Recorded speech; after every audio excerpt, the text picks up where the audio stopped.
Bienvenidas y bienvenidos a este programa especial de Justicia TV, en un bloque de reflexiones que se intitulan La justicia federal cerca de la gente. Queremos exponerles una serie de temas que atañen a la competencia del Poder Judicial de la Federación, pero que tienen un impacto, diría yo, un impacto directo en la vida de las personas. Queremos ilustrar a través de la discusión de temas específicos cómo es que la impartición de la justicia federal no es algo remoto, no es algo lejano de la experiencia cotidiana de las personas que habitamos en la República Mexicana, sino que por el contrario, tiene que ver con nuestro día a día, tiene que ver con nuestras preocupaciones más cercanas e incluso, como lo veremos en esta ocasión, con nuestra vida familiar. Para plantear el tema, le doy la bienvenida al programa a María Dolores Higareda, secretaria de Estudio y Cuenta en la Suprema Corte de Justicia de la Nación. Bienvenida, Dolores. Muchísimas gracias por esta invitación. Al contrario, un gusto que estés aquí acompañándonos. Y le doy también la bienvenida al programa a Gabriela Almazán Hernández, jueza de distrito en el estado de Guanajuato. Gabriela, qué gusto tenerte aquí. No, al contrario, el gusto es mío y muchas gracias por la invitación. Me siento muy honrada de estar aquí con ustedes y su amable auditorio. Eres muy gentil y te lo apreciamos. María Dolores, pues el tema que nos convoca es el de guardia y custodia y también algo que está muy vinculado y que va de la mano, interés superior de niñas, niños y adolescentes. En el contexto de lo que te quiero preguntar, valdría la pena quizá reflexionar. A veces las personas se unen en un matrimonio, en un concubinato y siempre pues con la ilusión de que funcione, de que sea una relación a largo plazo, etcétera. Pero infortunadamente no necesariamente es así y hay un derecho a la disolución del vínculo conyugal. ¿Qué es lo que sucede ahí? Si hay descendientes, hijos, hijas, ¿cómo ir fijando los criterios de guardia y custodia? Bueno, a ver, lo primero es que cuando hay hijos, como que todo se vuelve, no voy a decir complicado, pero bueno, hay más variables para sopesar y para poder decidir adecuadamente. Cuando una relación se rompe, una relación de pareja, ya como tú dijiste, matrimonio, concubinato, y hay hijos, siempre hay que velar por el interés superior de niñas, niños y adolescentes y que estén en el lugar en el que puedan estar mejor. En ese sentido, el escenario siempre tiene que atender, o los jueces y las juezas tienen que valorar siempre dónde podrían estar mejor con los elementos que tienen. Ciertamente siempre la guardia y custodia puede cambiar, es decir, no es algo que ya se decretó una vez y es inamovible. Si cambian las circunstancias, siempre puede haber una revisión de eso. Pero no podemos perder de vista nunca que lo más importante es buscar el mejor ideal o el mejor escenario o el escenario ideal para esas niños y adolescentes que van a tener que, bueno, que ante la ruptura de la relación de pareja tienen que estar con uno de los dos. O de alguna manera compartido, pero bueno, siempre tiene que haber alguien que de alguna manera se haga más cargo o quizás en el día a día. Insisto, todo eso depende de las circunstancias de ese conflicto que hubo o de la separación, pero siempre hay que velar porque ellos estén mejor, no atendiendo, y esto es bien importante porque la Corte lo ha dicho muchas veces, al género de la persona que va a cuidar, sino puede ser el padre, puede ser la madre, o puede ser uno de los padres o una de las madres, siempre y cuando sea el mejor escenario, y hay gran jurisprudencia sobre el tema, la conocemos bien, para decidir, a ver, qué tienes que valorar, cómo tienes que valorar, y no atender que si es pequeño, tiene que estar con la mamá. No necesariamente pueden estar mejor. Como que el juez se tiene que despojar de todos esos a veces estereotipos, es decir, los papás no cuidan bien y las mamás cuidan bien, y ver efectivamente en el caso concreto quién es el progenitor ideal para cuidar. Yo esto diría como para señalar el punto de partida, ¿no? Ahora, esto, Gabriela, efectivamente implica, lo dice muy bien Dolores, dejar atrás una serie de estereotipos y de prejuicios, porque en efecto, en el imaginario popular, Sí. cuando hablamos de este tema, pues muchas veces se repite la idea, pues que los niños se queden con la mamá, que se queden con la mamá, pero no subyace ahí, Gabriela, te pregunto, te planteo, una visión estereotipada o a lo mejor un prejuicio y ahora el análisis que se requiere decía Dolores, bueno, caso por caso, con una serie de variables y elementos, pero es mucho más sofisticado que simplemente este lugar común, ¿no? ¿Estarías de acuerdo en esto? Sí, por supuesto que sí, Miguel.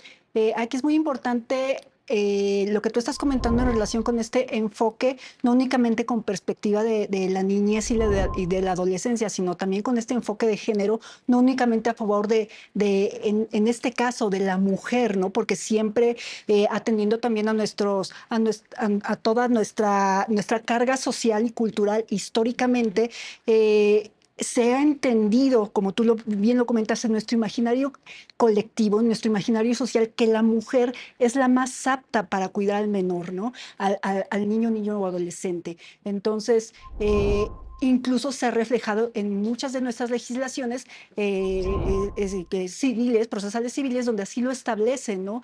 Que el menor, niña o adolescente, el menor de edad me refiero, que es niño, niña o adolescente, si es de determinada edad, 12 o 14 años, dependiendo de la legislación, tiene que quedar al cuidado de la madre. Algunas legislaciones hacen la especificación siempre y cuando sea lo mejor para él o siempre y cuando ello no le genere algún perjuicio, ¿no? En términos generales, algunas legislaciones son más específicas en determinar supuestos, ¿no? Supuestos concretos.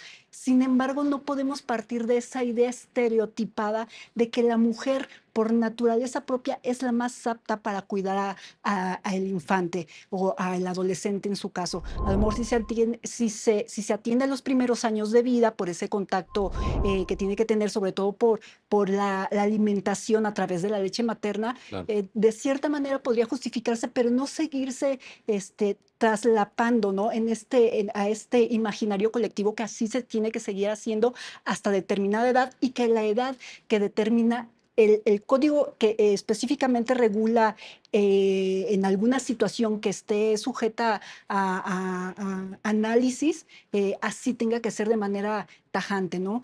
Como bien lo comentaba María Dolores, se tiene que hacer un análisis muy focalizado, muy personalizado, también con un enfoque transversal, analizando este tipo de situaciones, qué situaciones en concreto se están viviendo, que, como también lo comentaba María Dolores, quién es el progenitor que le va a dar un mejor escenario a esta niña, niño o adolescente, ¿no? Atendiendo pues a diversos factores como pueden ser tanto sociales, culturales, familiares, emocionales, intelectuales, ¿no? Tenemos que tomar en cuenta ese desarrollo integral del menor, que se tienen que tomar todos esos elementos que lo constituyen como un ser humano en desarrollo para que alcance lograr esa expectativa de vida de la mejor manera posible.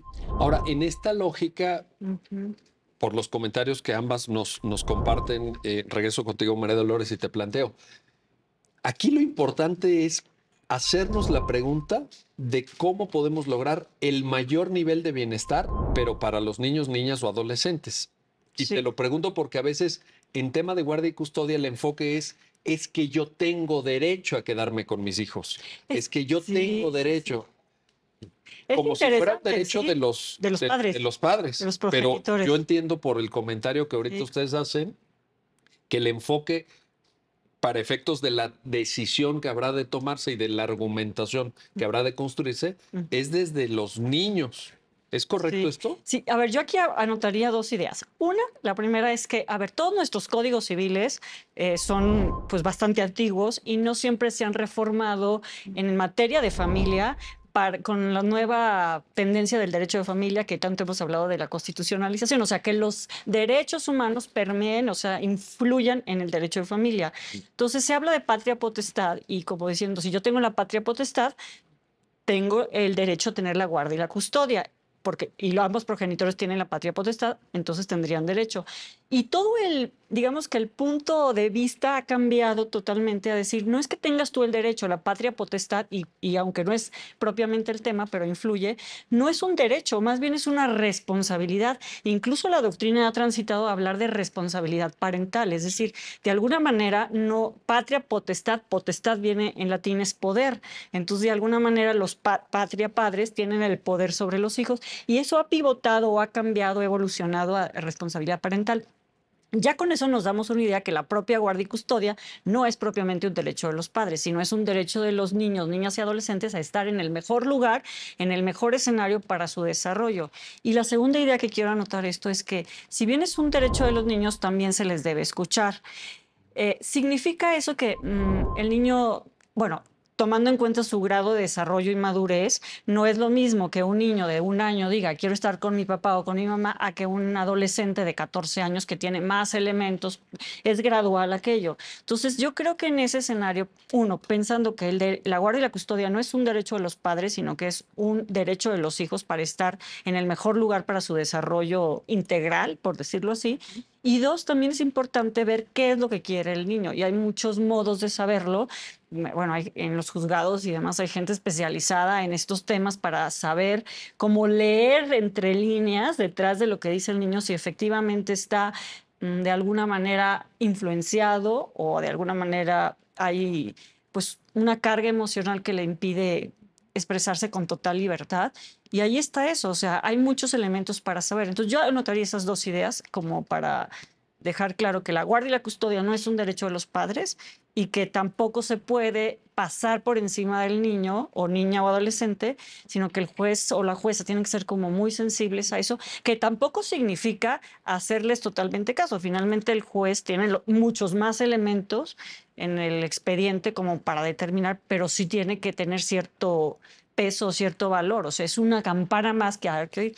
Hay un refrán por ahí, dice que para tener todos los elementos de algo hay que conocer cómo tocan las campanas y conocer al campanero. Eso ayuda, ¿verdad? Entonces, Oye, pero en ese sentido, digamos, el deber del juzgador sería escuchar a los niños, niñas o adolescentes involucrados, pero no necesariamente resolver conforme a lo que no, ellos no, digan, no. sino en función del propio interés superior. O sea, lo que te quiero plantear es, el interés superior no queda de alguna forma de lado por lo que pueda expresar un niño, sea su punto de vista genuino, fidedigno, o a través de una influencia externa que pudiera haber. Yo pienso que, insisto, lo que decíamos es caso por caso, pero desde luego que si el niño quiere estar o la niña o el adolescente con uno de los progenitores porque a lo mejor se siente que tiene más posibilidades de regalos, de consentimiento, pasa muchas veces, Sí, ¿no? O sí, sea, es sí, sí, decir, sí, a lo claro. mejor el progenitor, el padre o la madre que tienen más posibilidades económicas pueden darle más, no necesariamente mejor educación, sino más consentimientos, por decirlo de alguna forma. Entonces también O creo, incluso el entorno familiar, o ¿no? el entorno Porque a familiar veces los también. abuelos también. Bueno, los abuelos, y también hay que ver si el padre o la madre ya rehicieron un poco su vida, su relación y tienen otra pareja, entonces hay Sí. que ver esa pareja, aunque no sean sus hijos, pues tendrá el día a día y influirá. Entonces, de hecho, la Corte ha tenido algunos criterios en que dice que también hay que hacer una evaluación del trabajo social y demás. Ajá, y el trabajo social. Para ver Sí. efectivamente. Entonces, a tu pregunta concreta, no queda de lado el interés superior, no tendría que quedar de lado. O sea, esa colisión, ese choque, pues tiene que ser, para eso está el juez o la jueza, para valorar lo que dice el niño y todas las circunstancias para poder valorar. Ahora, hay otro punto, que lo dije al principio. La guardia y la custodia no es algo que se defina hoy para siempre, sino que siempre hay posibilidad de revisar. Eso también creo que da un poco de tranquilidad. Ujú. Sí. Oye, a ver, y justamente, Gabriela, en este mismo sentido que apunta Dolores, te planteo, quizá alguna persona que te esté viendo en el programa, que te esté escuchando, podría decir, híjole, fíjate esto que están comentando las invitadas, ¿verdad? Aquí en Justicia TV, qué interesante y todo, pero pues yo ya tuve mi asunto hace 3 años o hace 4 años y quedaron bajo la guardia y custodia mis hijos de mi ex esposa o de mi ex esposo, mi ex concubino, etcétera. Pero aquí hay, creo yo, ustedes mismas están dibujando dos variables que te quiero plantear. Por una parte, quizá la lógica de maximización del bienestar de los niños, niñas o adolescentes pueda cambiar a lo largo del tiempo. Es decir, lo que parecía que era lo mejor hace 3 años, Momento, así. a lo mejor hoy ya no lo es. Y el otro tema que tú también señalaste en tu anterior intervención, que es la propia edad. Es decir, a lo mejor en cierta edad o en cierta etapa de la vida del niño está mejor con un progenitor, Ujú. pero tal vez avanzando la edad tiempo. puede cambiar. ¿Es correcto esto? ¿Qué le podrías decir a quienes te están escuchando? Sí, Miguel, si me lo permites, yo quiero compartirles a ustedes y a su amable auditorio un caso en concreto que tuve que está muy relacionado con este, creo que es bastante interesante compartirlo. A grandes rasgos, les puedo comentar que había un juicio de divorcio previo. Los progenitores eran progenitores de dos menores de edad. En este entonces tenían menos de 12, por lo que todavía no entraban la categoría de ser considerados adolescentes. Entonces, un varón y una mujer. No tuvo mayor problema este asunto de divorcio, donde se determinó que la guardia y custodia la tenía la madre. Entonces, así pasó el tiempo. Después de algún tiempo, promueve el padre un incidente de modificación a la guardia y custodia y dice, de hecho, materialmente los tengo yo. Entonces, ahora los tengo yo y como los tengo yo ahorita, quiero que se cambie la guardia y custodia formalmente, o sea, ante un juez, Sí. ya que se decida legalmente que existe este papelito que diga que ya yo tengo yo esa custodia de los ahora adolescentes. Entonces, de inicio, la jueza familiar aquí se la concede porque advierte que efectivamente eh, exhibe pruebas donde acredita que los menores están, bueno, los adolescentes, perdón, ahora están con el progenitor varón y solicita la escucha de estos adolescentes y ambos se presentan. Voy a hacer aquí una pausa, todavía no voy a comentar qué es lo que dicen. Después, conforme a la legislación del estado de Guanajuato, se lleva a cabo una revisión de estas medidas y de estas medidas pues que se toman de manera provisional y en esta revisión de medidas se determina que quien tiene que tener la guardia y custodia provisionalmente es la madre. Ahora sí vamos a ver por qué. ¿Qué fue lo que dijeron los adolescentes ya en esa escucha de menores de edad? Para no ser reiterativa.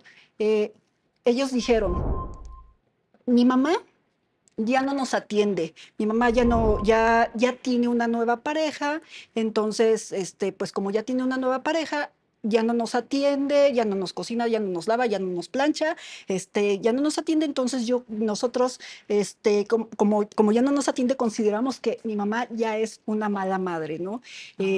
Sin embargo, también en el lapso donde la madre tenía la guardia y custodia de estos infantes en ese momento, pues no hubo ningún problema. Y en el régimen de convivencias con el progenitor, pues tuvo también diversas relaciones y no hubo absoluto problema, ¿no? Entonces, fíjense aquí qué interesante. El Claro. problema deviene cuando la madre decide iniciar una relación sentimental. ¿Y qué es lo que pasa? Pasan varias circunstancias, entre ellas, pues que el progenitor estaba muy al pendiente de preguntándole a los hijos a qué hora llegaban, a qué hora se iba, que cuando llevaba al novio, que si pernoctaba con ella y ellos en la casa y demás, ¿no?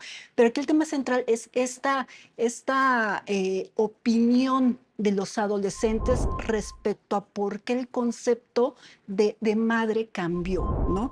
Y por qué lo que en determinado momento se consideró suficiente para conceder esta modificación de guardia y custodia, después fue cambiado, ¿no? Nada más que aquí sí la jueza familiar trató de entender atendiendo el principio de juzgar con perspectiva de género, pero dijo, no, se le regresan a la madre porque ella es quien tiene ahorita la custodia definitiva y no se ha decidido al respecto. Sin embargo, sí estaba repitiendo todavía todos estos estereotipos de género, porque fíjense que hizo una consideración que a mi parecer fue incorrecta y fue la razón por la que yo decidí conceder el amparo, porque condicionó la guardia y custodia a que la nueva pareja de la madre no pernoctara con ella y que no convivieran los Eso lo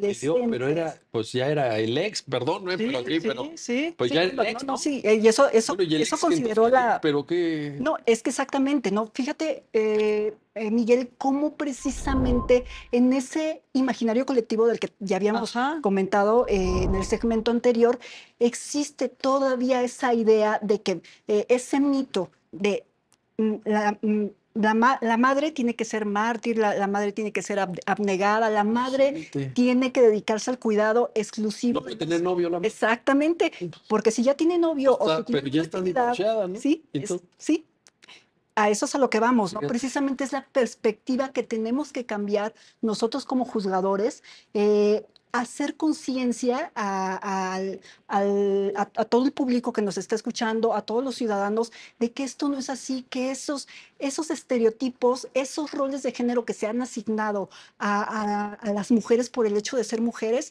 no son algo que la naturaleza te da, no son algo que ya es con lo que tú tienes que cargar y así tiene que ser, porque es una responsabilidad compartida, es una corresponsabilidad, como también lo comentaba Dolores, ¿no? Entonces, no puede ser que la madre, por el hecho de intentar rehacer su vida, se le juzgue como mala madre. Y peor aún, que permee. Fíjate cómo estos estereotipos de género van replicándose y a la vez pues se van perpetuando finalmente, ¿no? Porque ya los hijos tienen esa visión, Claro. que no, ellos prefieren estar con su padre también como castigo a su madre porque ella ya decidió continuar con su vida Oye, sentimental. esto que estás comentando, Gabriel, es importantísimo. Es Ujú. importantísimo. Yo quisiera que estas palabras que acabas tú de pronunciar fueran muy escuchadas. Yo también, Sí. No, definitivamente yo también. Sí, porque claro. realmente tú lo ilustraste con un caso concreto que fue materia de conocimiento en tu tarea jurisdiccional, pero yo estoy seguro que esto no se Pasa. trata de un caso No, aislado, bueno, la verdad que han llegado a casos ¿no? así. ¿Estamos de acuerdo? Así es. Y con Y, más frecuencia, tristemente, de lo que imaginamos. Ujú.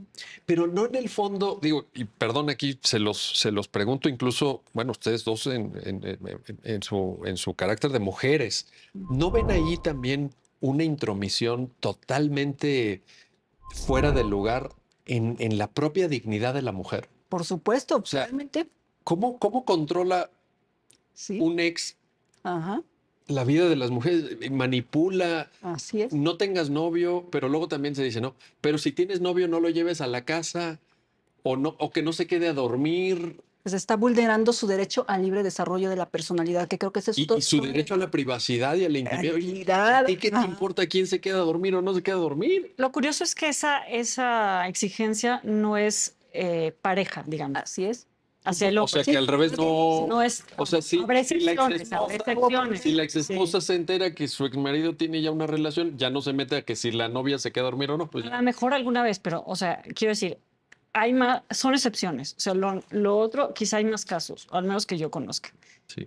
judicialmente. Oye, oigan, tenemos que hacer una pausa, pero les pregunto antes. ¿Esto le podemos llamar machismo?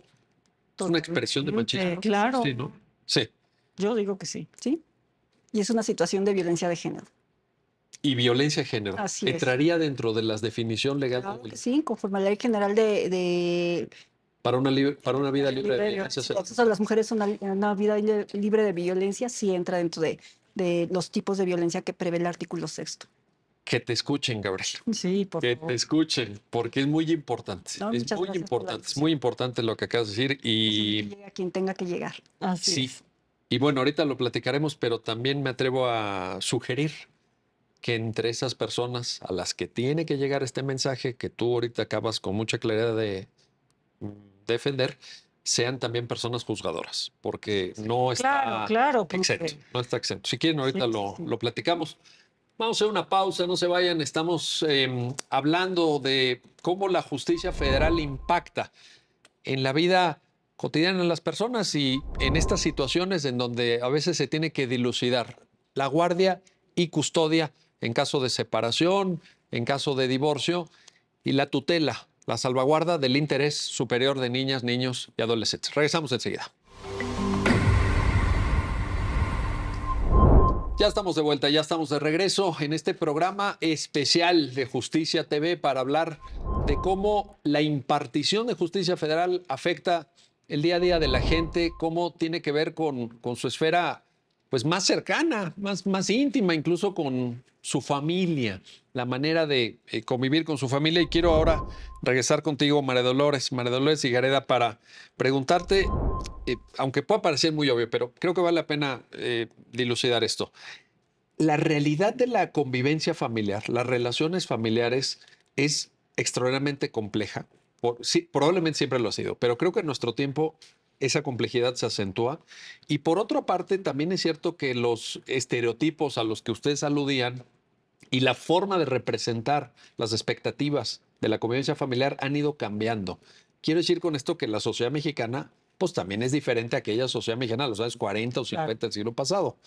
¿Esto impacta a la hora de decidir casos de guardia y custodia, de concebir el interés superior de niñas, niños, adolescentes, de ver cuándo ya a través de la autonomía progresiva de los propios niños son más capaces de darse cuenta de la situación por la que están atravesando o tenemos que abstraernos de este cambio Oh, social? claro, yo creo que impacta, pero de una forma muy intensa, porque, a ver, por una parte, si estamos hablando de los años 40, no era común que la mujer trabajara fuera de la casa. Entonces ya eso es una variable con la que no se contaba antes, con lo cual las tareas de domésticas, las tareas del hogar tendrían que estar repartidas más o menos equitativamente, pero no sucede aquí y no sucede habitualmente. Entonces, ¿eso impacta a la hora de decidir la guardia y la custodia? Sí, porque antes como que en automático también se iba la mujer está en la casa, la mujer tiene las labores de cuidado, la mujer entonces va a atenderlos mejor porque, porque está en la casa, ya no digamos por otras cuestiones. Ahora hay muchas variables que hay que sopesar, entonces no es, hay... y luego también hay parejas del mismo sexo, entonces también es otra variable, ¿no? Que también tienen hijos y que también puede haber una ruptura que tienen que los hijos quedarse con alguno de ellos o de ellas. Ahora, esto iría en el sentido, Dolores, de, digamos, no neutralizar, seguramente no se trata, o no es el término adecuado, pero sí poner en un segundo plano el género. Porque ahorita decías, parejas de personas del mismo sexo, si son, por ejemplo, dos hombres Sí. o son dos mujeres, pues el género ahí Ya tendría que... a lo mejor no desaparece, pero sí pasa a un plano no tan relevante como... como hace 40, en los años 40, o sea, es decir, que siempre estaba el padre y la madre y de alguna manera siempre se entendía que la madre era la que mejor podía cuidar simplemente por disponibilidad de tiempo, más otras variables que ya hemos comentado. Ahora, actualmente, por un lado está esto, que ya necesariamente las familias no son las familias que quizás se veían con mayor frecuencia en los años 40, y que son igualmente familias y tienen la protección constitucional como cualquier familia, esa es una variable. También es una variable, insisto, que los niños, niñas y adolescentes, todo el derecho ha sido como más consciente de sus derechos y por lo tanto el punto no lo centra en los progenitores, sino lo centra en los niños. Entonces también eso por supuesto que cambia a la hora de la guardia y la custodia, porque no es simplemente ver cuál es el progenitor ideal, sino también, pero el ideal para qué, no por sus cualidades personales solo, sino porque es el mejor escenario, insisto. Como que muchas veces decían a los litigantes, no te preocupes porque eres mujer y te la van a dar a ti. Más bien, yo ahora diría, pero sí hay que preocuparse, entre comillas, porque en realidad no es por el hecho de ser mujer o no, insisto, el género no es irrelevante en esto, sino cuál es el mejor escenario para los niños, niñas y adolescentes.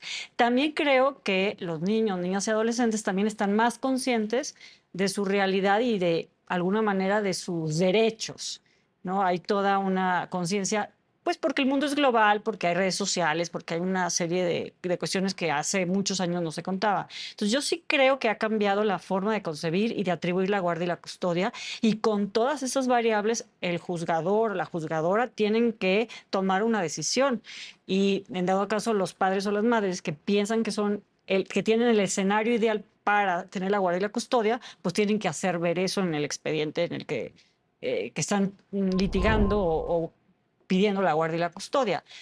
Sí hay un cambio radical. Sí, ahora, este cambio, regreso contigo, Gabriela Almazán, también es algo respecto a lo cual quienes ejercen la función jurisdiccional tienen que pensar y tienen que analizar, creo yo, porque pues el cambio social debe venir aparejado de un cambio jurídico, argumentativo, hermenéutico en materia de resolución de procesos judiciales, y que a lo mejor las personas juzgadoras vislumbren opciones no tan tradicionales. Recupero un concepto que apuntaba Dolores y te lo pregunto y te lo planteo.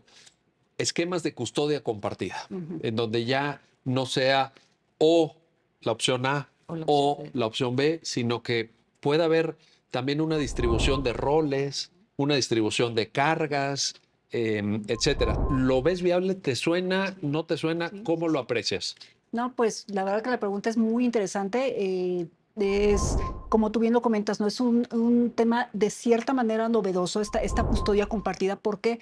Porque como bien lo hemos visto, yo creo que todas nuestras familias a lo largo de nuestra historia, como también Dolores lo refirió, ¿no? No era lo mismo el concepto de familia tradicional que teníamos hace 40 años que el concepto que tenemos ahora de familia, donde la familia ya no se constituye únicamente con papá, mamá e hijos, ¿no? Sino puede haber una familia reconstruida, una familia que inclusive sea ampliada, una familia monoparental o Ensamblada. ensamblada, exactamente, con dos papás varones, dos mamás mujeres, incluso hasta ahora ya también se podría pensar con esto el poliamor, podríamos hablar de hasta de Las múltiples relaciones padres. poliamorosas Fíjense que que ya, por cierto, Gabriela, Pues hay una sentencia, ¿no? es lo que te iba a decir, ¿verdad? Así es. Estás hablando de un caso real, porque Así ya es. llegó al Poder Judicial de la Federación. Creo que hay dos, una de primer circuito, que es Ciudad de México, y otra de Puebla. De Así es. Puebla. De Puebla, ¿no? Ajá. Que un Sí, juzgado yo distrito, tengo conocimiento, sí, sí. exactamente. Y no, pero nada más haciendo una breve pausa, no sé si se han puesto a pensar que ahora en nuestra realidad actual un niño o adolescente puede tener hasta 4 mamás. ¿Por qué? También pensando en los vientres subrogados, ¿no? Mm. La que dona el óvulo, la que presta el útero, la que adopta o las que adoptan a este niño, niña o adolescente. Fíjense cómo nuestras realidades 4 van mamás. cambiando. Podría ser el caso. Imagínense que las 4 mamás reclamen la maternidad de este. Pero fíjate, Gabriela, yo ahí te voy a decir algo. Yo no lo veo mal. No, la verdad es que no Yo está no lo mal. veo mal. Son retos que tenemos que O sea, resolver, ¿no? pues sí, ahí está la realidad. Exactamente, sí. A eso es a lo que voy. Quiero dejar a lo mejor con un ejemplo muy drástico cómo nuestras realidades sociales han cambiado, ¿no? Y hacia dónde vamos, para dar respuesta a la pregunta que tú me estás haciendo. ¿Qué es lo que opino? ¿Hacia dónde vamos con esta custodia compartida? Mira, yo lo que advierto es que en estos temas de guardia y custodia, y sobre todo atendiendo a pues, nuestra carga social, histórica, y pues desgraciadamente también con mucha carga machista, sexista y demás, pues se tiene esa idea de que es la mujer, como lo comentábamos hace rato, es la persona más idónea para cuidar a los hijos. Entonces, ¿qué acontece? Que el padre se va desprendiendo de esta situación, ¿no? Entonces, lo va dejando de lado, lo va dejando de lado. ¿Y qué pasa cuando vienen estos rompimientos matrimoniales o por una relación de concubinato? La mujer no únicamente se vuelve el progenitor custodio, sino también en el proveedor, que se supone que tendría que hacer una carga. Y no nada más eso, que a lo mejor en el régimen de visitas que tendría el padre para con los niños, niñas o adolescentes del caso, ¿por qué crees que hoy me salió un compromiso? Se casa mi amigo fulano y no voy. Y sin tomar en consideración qué es lo que tenía que hacer ya la madre. ¿A qué es a lo que voy? ¿Cómo también este régimen dividido, por decirlo de alguna manera, entre guardia y custodia y visitas, afectan el sano desarrollo integral y también el derecho a una vida digna de los niños, niños y adolescentes? Y además, de paso, viene a golpear el derecho al libre desarrollo de la mujer y demás derechos inherentes a, ¿no? Pero bueno, no me quiero desviar del tema, regreso a la pregunta en concreto. Yo creo que es una solución necesaria. ¿Por qué? Porque también existe en el momento en el que los padres están peleando literalmente esa guardia y custodia, uno queda vencedor y otro vencido. Mira, yo te gané la guardia y custodia, tú la tienes. Entonces, ¿qué pasa? Uno se siente con mayores responsabilidades que el otro y así, ¿no? Es a lo mejor hasta una condición connatural al ser humano. Yo me he puesto a pensar en eso.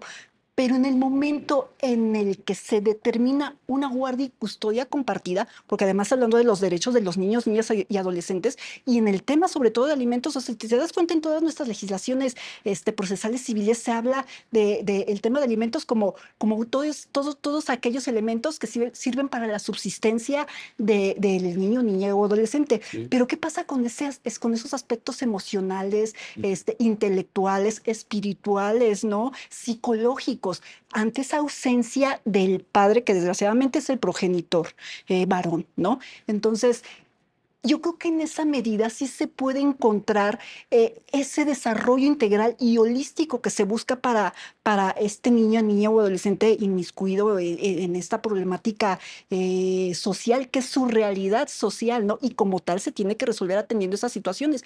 Y otra cosa, Miguel, que también es muy lamentable, vemos cómo los niños van brincando de casa en casa, entonces van de un lado a otro, de un lado a otro, y con la custodia compartida inclusive, ¿no? Mi postura, yo no he tenido ningún caso, pero yo igual en mis reflexiones internas que yo voy a tener, bueno, es que el ideal, y bueno, también he visto, he leído al respecto, sería que el niño, niña o adolescente tuviera un lugar fijo y que los que tuvieran que trasladarse fueran los progenitores. Pues fíjate que nos estás planteando, Gabriela, un conjunto de reflexiones, creo yo, muy importantes, muy de vanguardia, que también hay que decirlo. Tal vez en México estamos llegando un poco con retraso, Tarde. Sí. un poco tarde Sí. a estos debates, porque no es que ahorita todo esto, con mucho respeto, Gabriela, que tú lo hayas inventado. Todo esto existe, Claro que sí, es una realidad, así es. pero mayormente utilizado en otros países.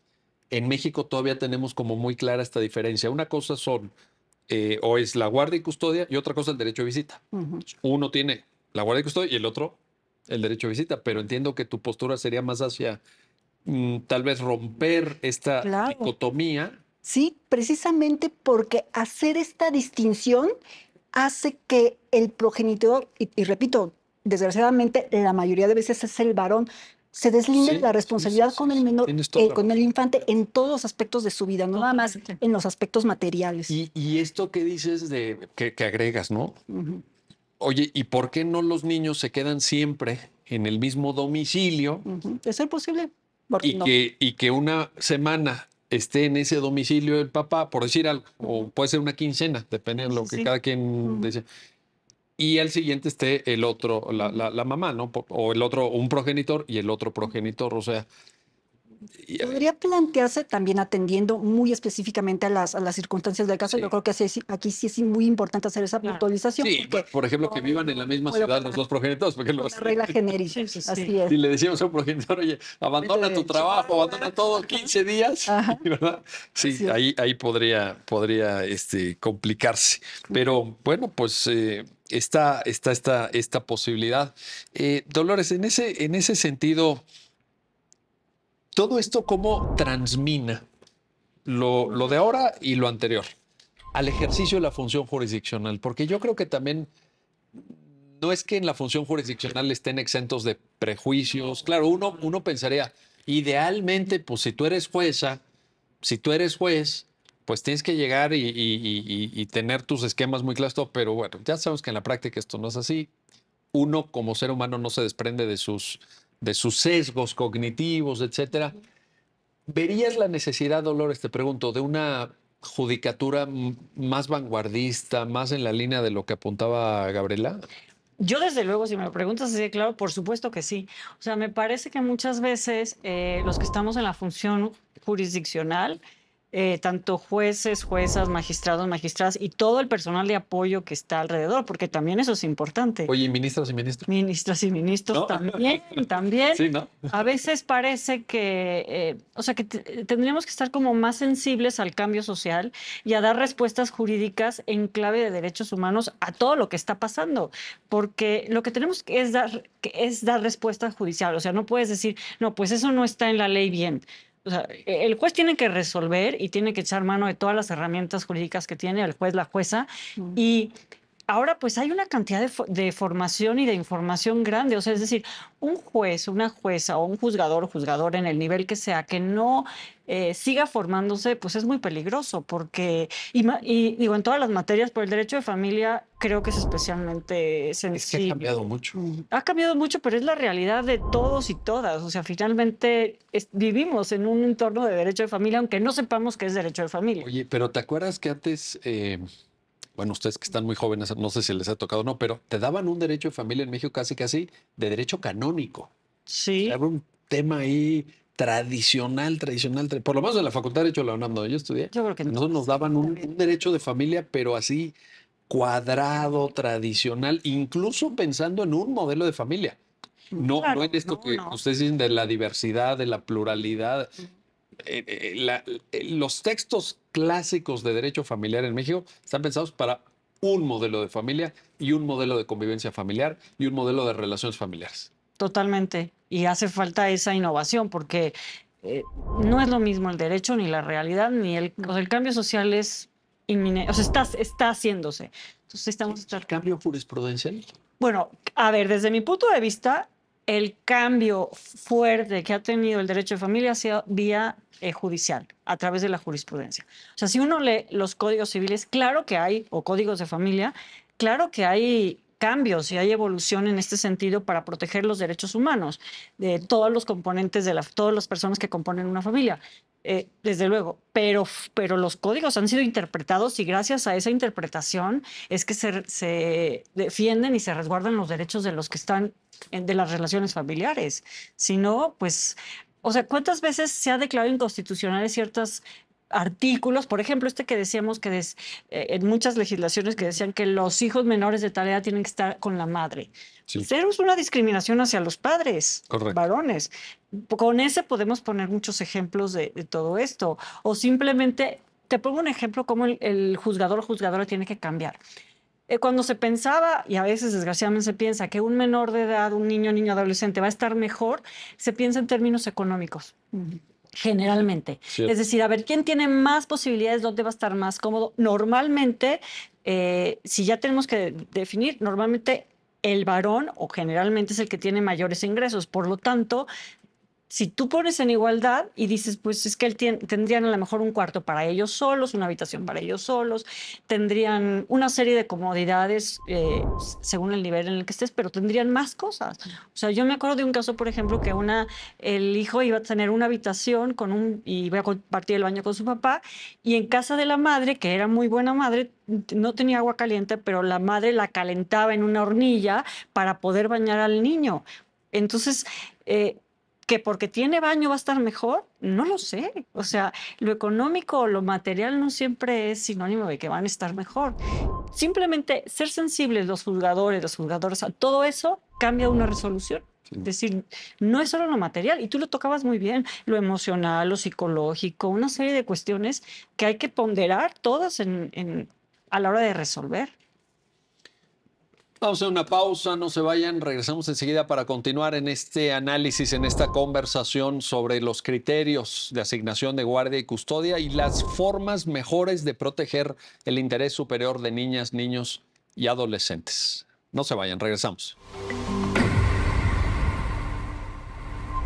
Ya estamos de vuelta, ya estamos de regreso en este programa especial de Justicia TV para poner de relieve, poner de manifiesto cómo la impartición de justicia federal está cerca de la gente, cómo las sentencias que dictan las juzgadoras, los juzgadores federales impactan en la vida cotidiana de las personas. Y quiero regresar contigo, Gabriela Almazán, para preguntarte esto. Todos estos elementos, cuestiones que ustedes han platicado, no todos, digamos, pero una buena parte ya forman o han conformado resoluciones de la Suprema Corte.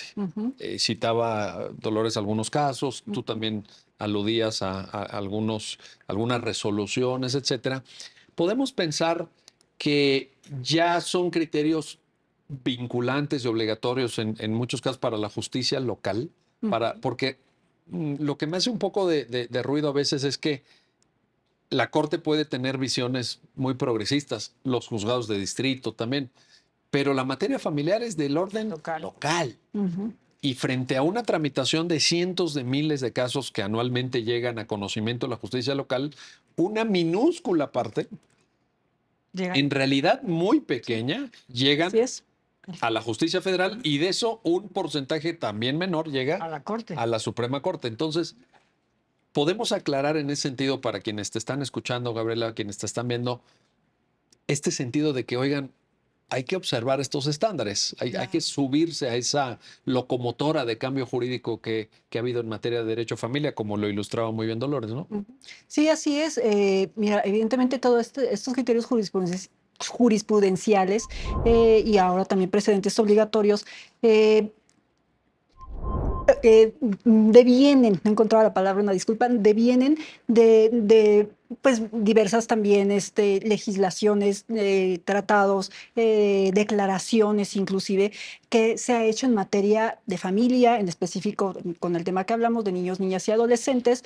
Entonces, ha transitado por una serie de discusiones, tanto de políticas públicas, legislaciones, como ya lo comentaba, en todos sus sentidos, todas estas normas jurídicas, eh, legislaciones y hasta que se vean materializadas propiamente en resoluciones, ¿no?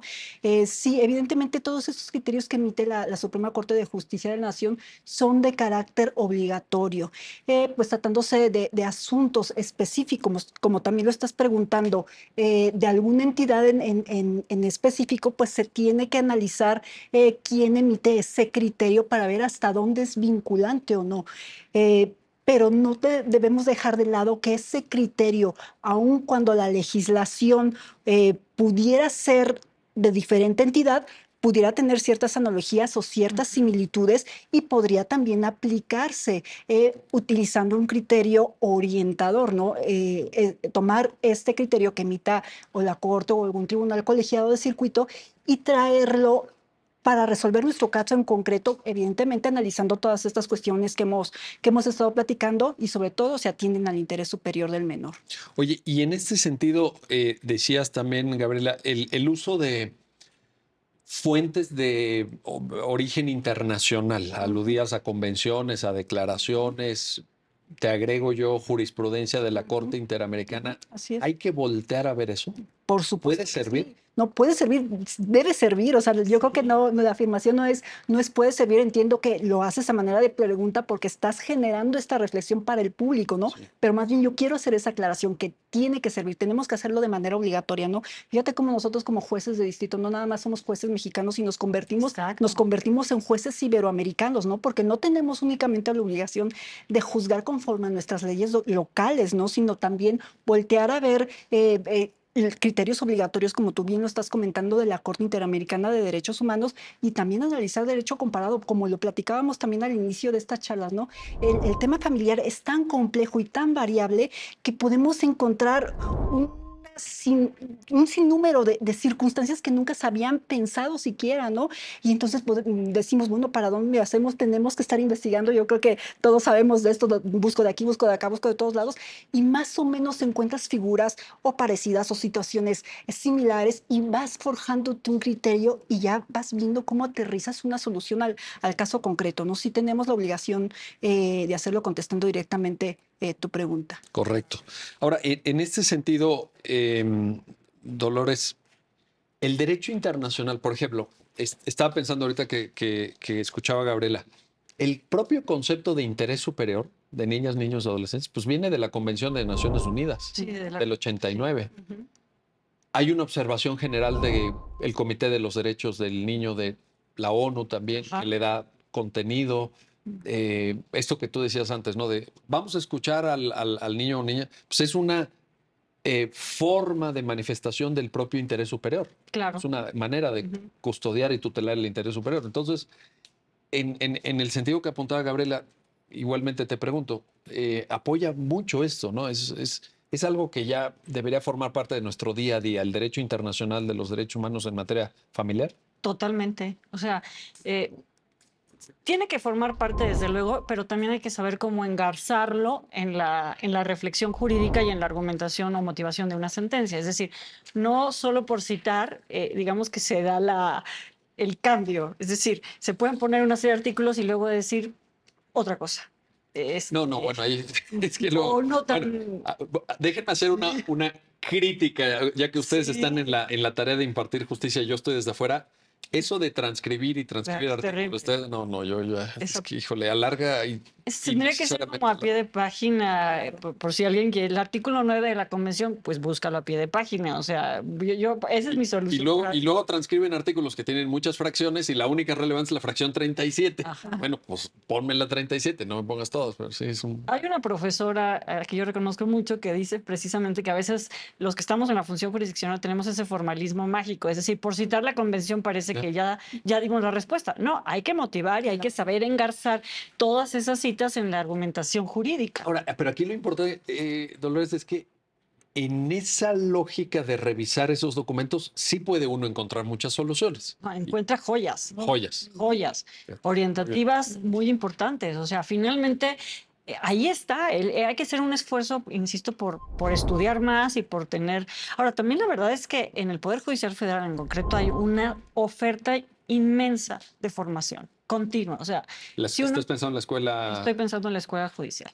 O sea, finalmente, si uno quiere por ejemplo, temas de probatorios para derecho de familia, pues cambia la lógica. Es importantísimo. Es importantísimo. Entonces, uno se puede meter a la escuela judicial y puede tener como acceso a muchísimo material.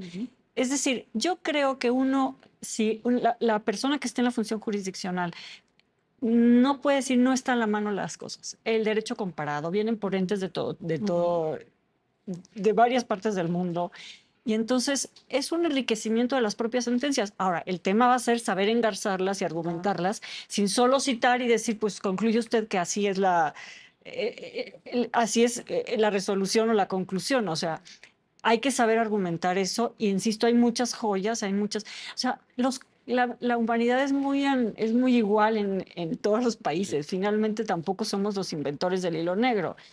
Claro que hay matices que hay que tener en cuenta en nuestro entorno sociocultural. Y también no es lo mismo un juicio en la Ciudad de México que un juicio no sé, en Mérida, en una región más lejana a la capital, que quizá puede. O sea, las realidades son distintas. Y entonces todo eso nos puede servir para tener sentencias mejor motivadas y también que sean más justas o que tengan una solución en el caso de guardia y custodia que efectivamente funcione para que los niños, niñas y adolescentes estén en el lugar mejor que sus circunstancias lo permitan.